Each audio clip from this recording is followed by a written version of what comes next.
Have you ever noticed how easily the words "I'm fine" leave your lips?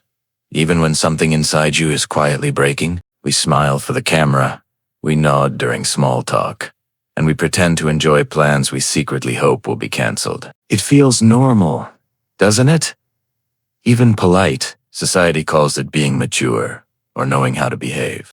But beneath that calm surface, something much deeper is happening. The sociologist Irving Goffman called it impression management. The art of performing, not on a stage in a theater, but on the endless stages of everyday life. At work, you play the competent professional. At home, the dutiful son or daughter. On social media, the confident, happy version of yourself. And in relationships, sometimes you play the version that hides pain just to keep the peace. Each of these roles has its own costume, its own script, its own smile. And the more we perform, the harder it becomes to remember who we are when no one is watching. Goffman compared life to a theater. Every room, every interaction, a different stage. And we, the actors, keep switching masks to be accepted, approved, or at least tolerated. At first, it seems harmless. It helps us fit in, avoid conflict, and maintain that fragile balance of belonging. But slowly, silently, the performance begins to take over the performer. It starts small. You say yes when you desperately want to say no. You laugh when a joke cuts deep. You agree with an opinion just to avoid an argument. Each time you silence your own truth, a tiny piece of you fades away, and you tell yourself, it's nothing. Everyone does it. But then one day, you look in the mirror, and the face looking back feels unfamiliar. The person you used to be honest, spontaneous, whole, has been replaced by a carefully curated version, polished for each audience. You haven't disappeared. You have simply been divided into fragments that no longer recognize one another. This is what Goffman called role distance.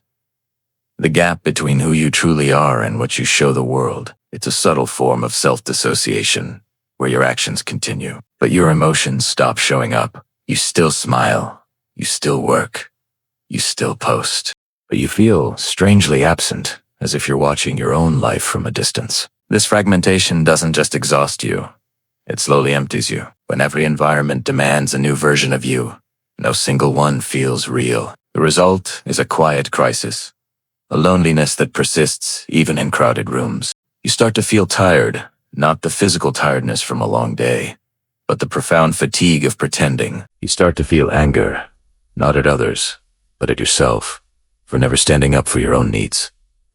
And the saddest part, the world praises you for it. Society rewards those who perform well, who smile under pressure, who never say no, who appear strong. We mistake repression for resilience. We confuse silence with peace. But peace that comes from self-betrayal is just an elegant form of suffering. By adulthood, most of us are already living on autopilot, following scripts we never wrote, scripts inherited from our parents, our teachers, and the systems that rewarded obedience and punished authenticity. You study what others expected you to study. You marry the person you were told is the right one.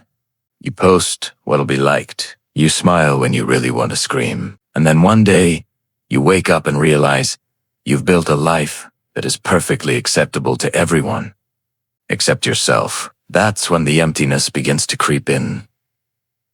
A strange, hollow silence inside you, as if your soul has quietly walked out of the room. Eventually, something breaks. Sometimes it's burnout. Sometimes it's a heartbreak. Sometimes it's just a morning where you physically cannot fake the smile anymore. That collapse feels like failure, but it's actually an invitation. A desperate call from your real self, saying, enough. Goffman called this the collapse of the stage. The moment the mask falls, the performance ends, and the truth finally gets to breathe again. It's terrifying, yes, because for the first time in a long time, you're not acting, you're simply being, and being real costs more than applause. Some people will leave, some will call you different.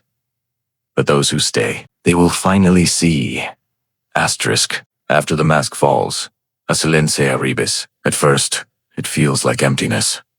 But that emptiness is actually space. It's space to finally listen to your own voice, to ask, what do I really want? It's space to rebuild, not from the expectations of others, but from a foundation of authenticity. This freedom is not always comfortable. It demands honesty.